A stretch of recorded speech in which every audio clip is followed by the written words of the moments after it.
नमस्कार दोस्तों, मैं अरुण आपका स्वागत करता हूं मेरे इस YouTube चैनल में। आज इस वीडियो में मैं आपको बताऊंगा कि अगर आपको कफ की समस्या है तो आपको कौन कौन सी चीज़ों का सेवन नहीं करना चाहिए, यानी आपको किन किन चीज़ों का परहेज करना चाहिए।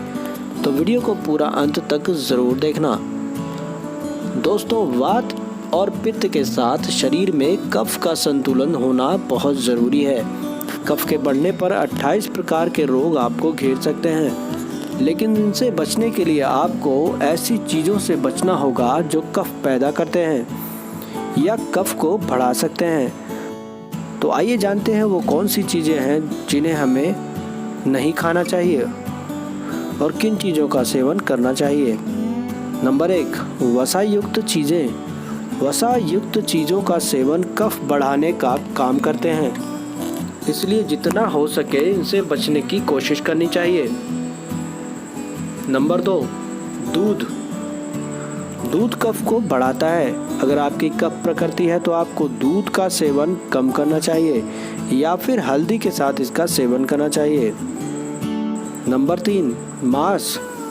कफ बढ़ने पर मांस का सेवन आपके लिए नुकसानदायक हो सकता है, इसलिए कफ होने पर मांस का सेवन करने से बचें। और अगर कफ की तासीर हो तो मांस का सेवन कम से कम करें। नंबर 4, मक्खन। मक्खन में वसा अधिक होता है, इसलिए यह कफ बढ़ाने का काम करता है।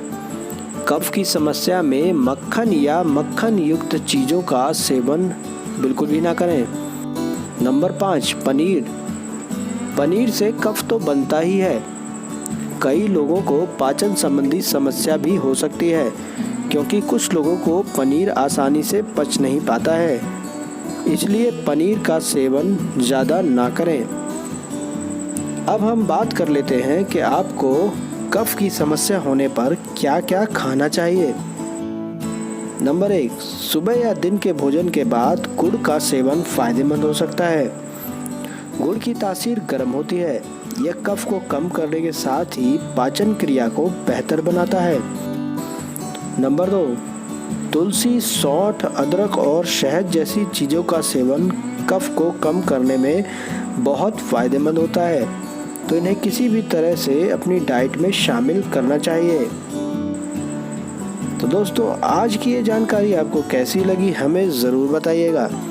अगली बार फिर मिलेंगे एक नई वीडियो के साथ। जो लोग नए हैं वो चैनल को सब्सक्राइब कर लें, वीडियो को ज़्यादा से ज़्यादा लाइक और शेयर करें और साथ ही साथ बेल आइकन को भी दबा दें।